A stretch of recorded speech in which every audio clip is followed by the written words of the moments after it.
The most powerful thing on earth is not money. It's not politics. It's not even prayer. The most powerful force on earth is a mindset. You see, the difference between rulers and slaves, between the influential and the invisible, between those who lead nations and those who barely lead themselves, is not physical strength, not background, not luck. It is how they think. So let me ask you a question. What is the world responding to in you? Is it reacting to your complaints or is it responding to your conviction? Because here's the truth. The world does not move for people who have no mind of their own. If you think like the masses, you live like the masses. But if you renew your mind, if you align it with the mind of the King, the world itself will begin to cooperate with you. The world bends for those who think with divine clarity. He was a man named Joseph. He was a slave, a prisoner, falsely accused. But the prison could not contain his mind. He had a kingdom mindset, and because he thought like a ruler, he became one. The world, including Pharaoh himself, bent to his wisdom because of the way he thought. The same thing happened with Daniel. Though taken captive, his mind remained free. He trained his thoughts in wisdom, vision, and discipline, and kings bowed to his insight. These men didn't wait for the world to change for them. They changed the way they thought, and the world changed around them. That's the principle of dominion. Let me tell you something that will shake you to your core. Your life is not controlled by your conditions. Your life is controlled by your convictions. And your convictions are born from one place, your mind. The most dangerous human on earth is not the one with a weapon in his hand, but the one with a renewed mind in his head. Because once your thinking is transformed, your environment is forced to follow. See, this is not just a theory. This is a law. You do not rise to the level of your emotions. You rise or fall to the level of your thoughts. What you think consistently becomes the architecture of your reality. That's why two people can be in the same storm and respond in two completely different ways. One man drowns in fear. The other walks on water. Let me make it plain. A young girl grows up in a village where poverty is normal, where every morning is a survival drill, where dreaming is mocked and school is optional. But somewhere along the way, she chooses to believe something different. She tells herself, I will not die here. This will not be my end. And while others laugh, while others settle, she studies by candlelight, walks miles to attend school, teaches herself English from torn newspapers, and 20 years later, that same girl returns, not as a victim, but as a visionary, building schools, launching businesses, creating change. What changed? The economy didn't. The village didn't. The circumstances didn't. She did. Her mind changed. And once your thoughts evolve, your life must obey. You see, the battle of life is not fought in your finances. It's not fought in your neighborhood. It's not even fought in your enemies. The battle of life is fought in the mind. The devil doesn't need your body. He doesn't need your money. He wants your thoughts. Because if he can manage your thoughts, he doesn't need to manage your choices. You'll destroy yourself. That's why the enemy attacks identity. That's why he whispers lies that sound like truth. You'll never amount to anything. You are not good enough. You're just like your father. And here's the trap. You believe him. You agree with the lie and call it humility. But let me tell you something. False humility is self-sabotage wearing a religious smile. If you don't fix your thoughts, you will build your life on lies. A lion raised in a cage will believe he's a pet. He doesn't lose his strength, he loses his mindset. The jungle is still in his bones, but the fear in his thoughts keeps him tame. And many of you, right now, have the roar of destiny inside your spirit, but you're trapped in the cage of your past, thinking. You were not designed to adapt to limitation. You were designed to govern, to rise, to multiply, to rule. But you can't do that with a mind filled with fear, doubt, bitterness, and self-pity. You must clean the lens of your mind. Stop praying for God to change the situation when He's waiting for you to change your thinking. You don't need a new miracle. You need a new mindset. You don't need another prophecy. You need a revelation in your mind that makes the prophecy live. And hear me, if you change your thoughts today, you can change your legacy tomorrow. You can be the one in your family who breaks the cycle. You can be the one your bloodline thanks. You can be the one history remembers, not because of what you had, but because of how you thought. So here's the question you must face. Who taught you how to think? Was it pain? Was it culture? Was it trauma? Or was it the king?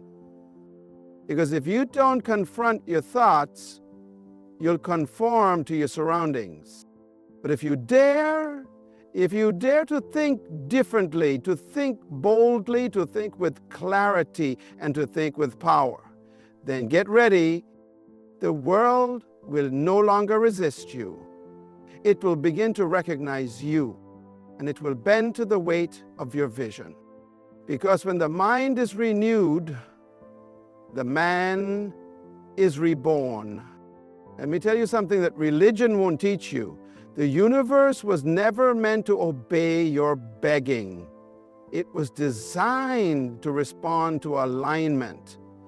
And I don't mean emotional alignment. I mean mental, spiritual, and constitutional alignment with the government of heaven. This world, this system was engineered to bend toward those who come under the rulership of the original king. You see, when God created earth, He didn't leave it to float around without order. He set laws in motion, laws that are older than religion, laws that don't care if you cry or shout or fast for 40 days, laws that obey alignment, not emotion. That's why a man who understands kingdom law can prosper even if he doesn't shout hallelujah. And another man can sing in every church choir, fall out under the power, tithe faithfully, and still live in defeat. Why? Because God doesn't reward noise. He responds to structure. Power is your test. Look, I'd become a chef because I have a timid. The kingdom of heaven is not a democracy. It's not moved by opinion polls. It is a government. And like every government, it functions by law. Law is predictable. Law is stable. Law is no respecter of persons. You jump off a building, gravity won't ask if you're a Christian. It'll pull you down with the same authority it pulls an atheist. Why? Because law responds to positioning, not personality. And here's where most people miss it. They ask God to do things He already gave them the power to activate. But you can't activate kingdom authority while thinking like a refugee. You can't expect the world to respond to you when you're not even aligned with the constitution of your own kingdom. That's why Jesus didn't spend time praying for things. He spoke, He declared, He commanded. Why? Because He was fully aligned with heaven's authority. He didn't need to scream, creation recognize Him, because He thought like His Father. When you think like the King, you won't need to chase blessings. Blessings will chase you down. Let me show you something real. A young man born in a war-torn country watched his family suffer year after year. One day, he found a copy of a legal charter left behind by humanitarian workers. It was a document of human rights, signed by international law. He read it over and over. He memorized it. He meditated on it until one day he stood before a military tribunal that had been abusing villages for years, and with the boldness of someone who understood the law, he declared, "You are violating the covenant your nation signed."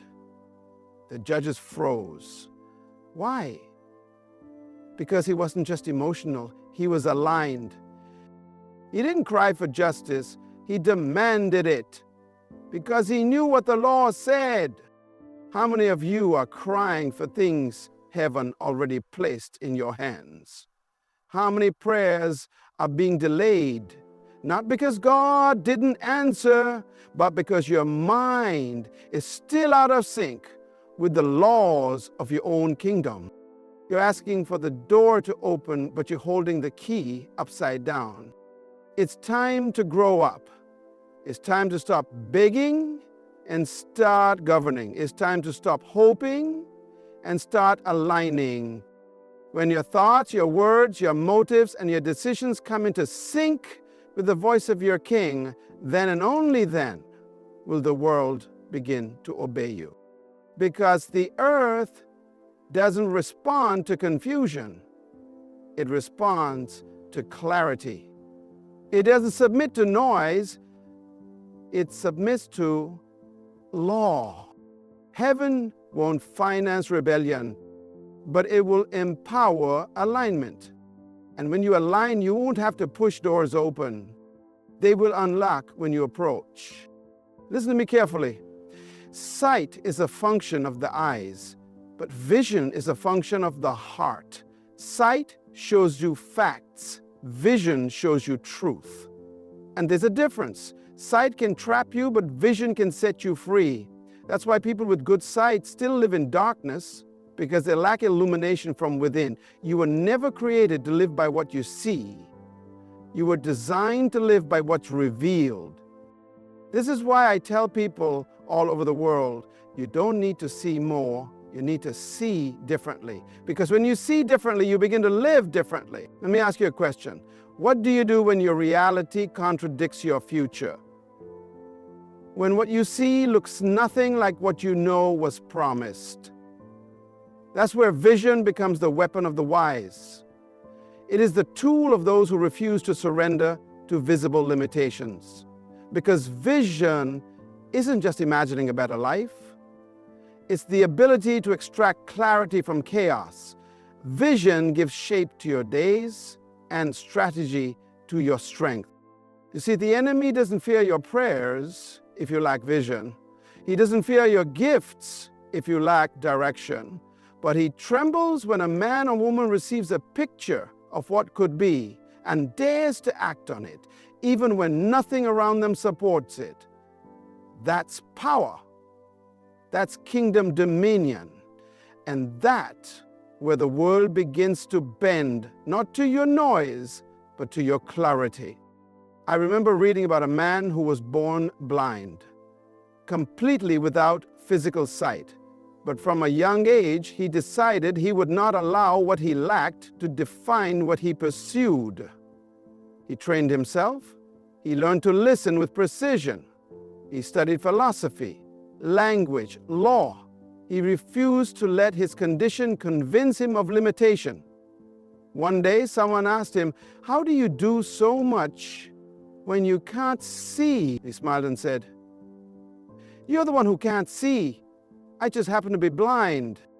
That man became an international policy advisor, not because of what he could see, but because of what he envisioned. His world didn't give him permission to dream, so he created a new world from within. And that's the secret. Vision bends reality to match what's eternal. The world is run by visionaries. Not by the loud, not by the qualified, not even by the talented. The world bends to people who see the invisible and act. like it's inevitable. If you wait to act until you have evidence, you've already surrendered your authority. Vision is the evidence. Vision is the proof. Faith is not blind. It sees further than facts allow. And hear this. If you don't have a clear picture of the future, you will be enslaved by the present. You will confuse activity for progress. You will chase opportunities and miss your assignment. You will be busy but not effective, productive but not fulfilled. Vision does not guarantee comfort. In fact, it often requires pain, but it also produces power. Vision gives your suffering meaning. It turns your tears into tools. It converts rejection into redirection. And once you have it, truly have it, you become unstoppable. Stop asking for things and start asking for vision. Because when you receive vision, you receive direction. When you receive direction, you receive momentum. And when you move with momentum under divine guidance, creation will make room for you. The graveyard is full of people who had potential but no vision, talent but no trajectory. And I refuse to let that be your story. It's time to stop reacting to life and start architecting it. Build from vision, speak from vision, think from vision. Because once your vision becomes clear, the world becomes your canvas. And the future will not just wait for you, it will rise to meet you. And let me tell you something many never realize until it's too late. Your environment is not neutral. Every atmosphere carries a voice. And if you're not intentional, you'll start thinking like the temperature around you instead of the thermostat within you. You were never meant to conform to culture. You were created to confront it. But you cannot confront what you've grown comfortable in. You see, greatness doesn't grow in convenient places. It is forged in discomfort, in discipline, in the refusal to be tamed by your surroundings. The tragedy is, many people die buried in a place they were only meant to pass through. They settle where they should have stretched. They adapt where they should have advanced, all because they let environment define identity. If you put a seed in a jar, no matter how powerful its DNA is, it will never grow beyond the size of that container. It will sprout. It may even bloom a little, but it will never reach its full stature, not because it lacked potential, but because it was planted in limitation. This is exactly what happens to many of you. You're brilliant, anointed, wired for something bigger, but you've surrounded yourself with small thinkers, fearful voices, and familiar habits. So instead of growing, you shrink, you conform, you keep peace at the cost of progress. I've met people who had divine insight, remarkable wisdom, and heaven's favor, but they never left the mental cage built by their family, their neighborhood, or even their church. And so their dreams turn into routines, their fire into formality, and their destiny into disappointment. Not because God didn't call them, but because they refused to change their environment. Sometimes the most spiritual thing you can do is pack your bags, not physically, but mentally, emotionally, relationally, to walk out of conversations that don't stretch you, to walk out of mental cycles that don't challenge you, to walk away from atmospheres that make you doubt the very thing God told you in the dark. It's not enough to believe in your future, you must protect it. Guard your space, guard your mind. Surround yourself with people who speak the language of the next level, who make your vision leap, who remind you that you weren't born to blend in, but to break through. Because when your environment is too small, even God's voice can sound distant. But when you step into a space that matches your assignment, your mind expands, your decisions sharpen, and your faith begins to grow teeth. Stop planting your destiny in shallow soil, because where you are will always affect who you become.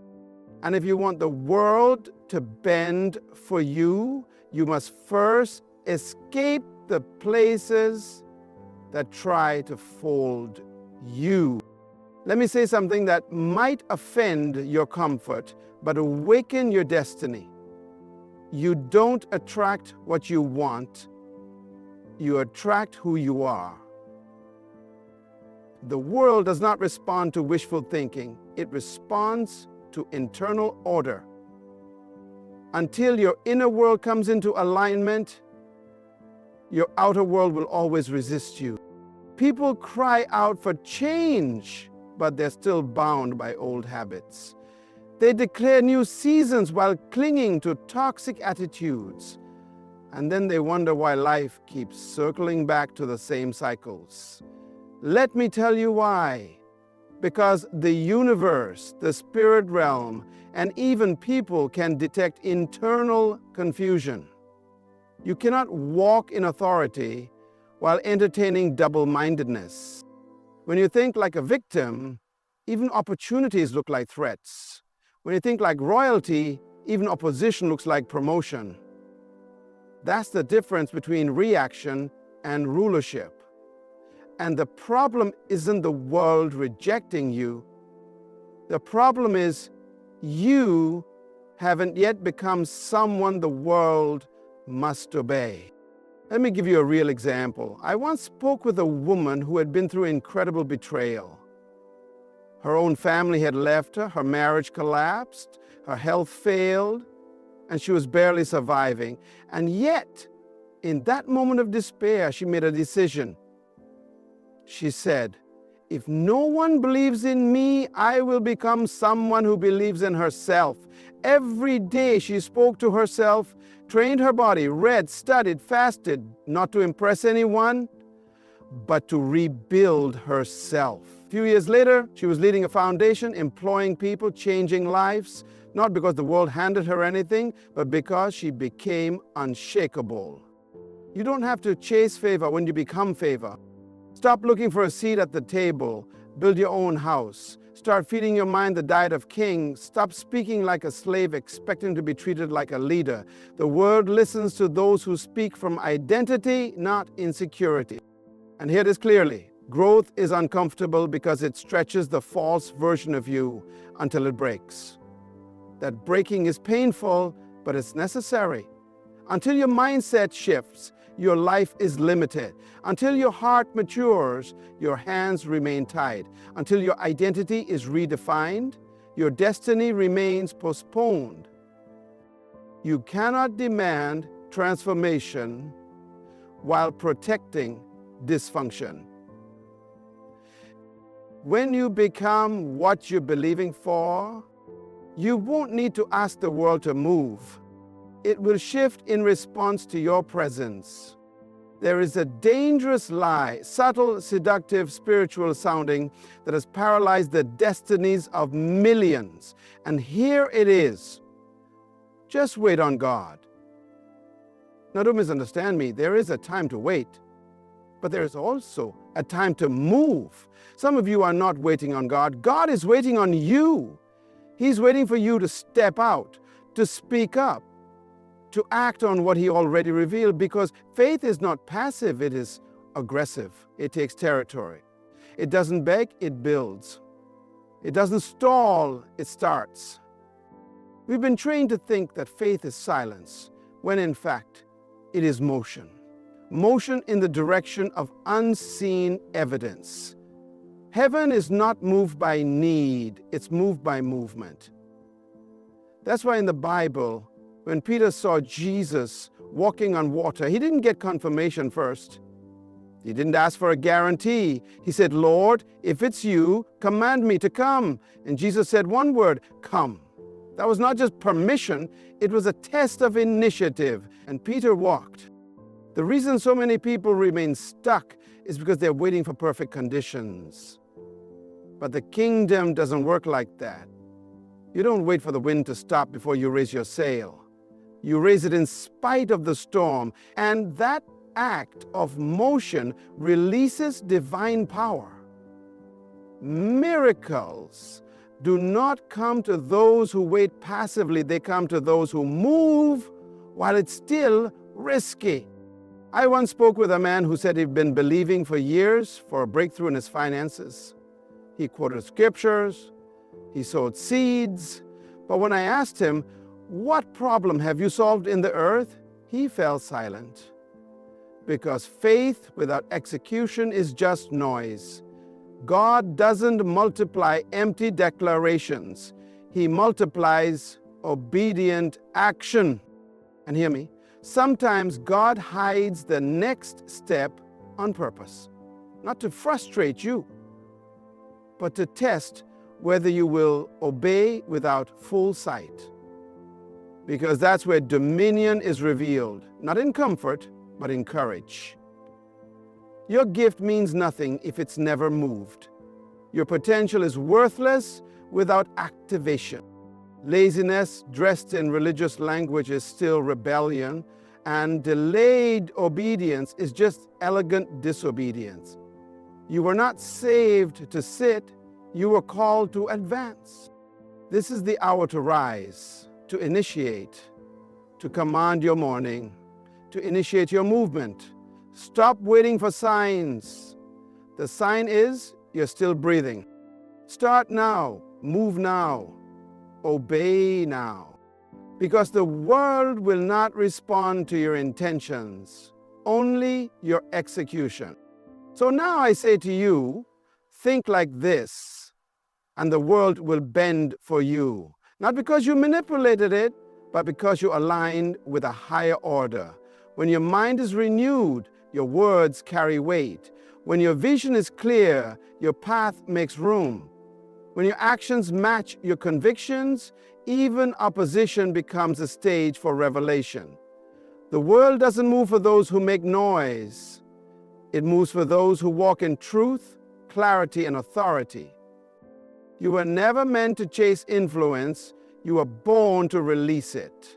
You are not a victim of the times. You are a solution to the crisis. But if you want the world to obey your voice, your life must first echo the voice of the one who sent you. Heaven backs those who walk in bold alignment. The earth yields to those who carry internal dominion. Don't let small thinking shrink your destiny. Don't let broken systems tell you what you're worth. And don't let the opinions of the timid mute the roar inside of you. The moment you decide to think like a king, you will stop begging like a servant. The moment you stop waiting for permission, you'll discover that you were the key all along. Now, go back to your life with new vision. Walk back into that house, that office, that dream with a new mind. Speak differently, expect differently, move differently. Because when you think like this, not only does your life rise, but everything around you starts to bow. Good luck on your journey. And thank you for daring to believe there's more. Now go and make the world respond.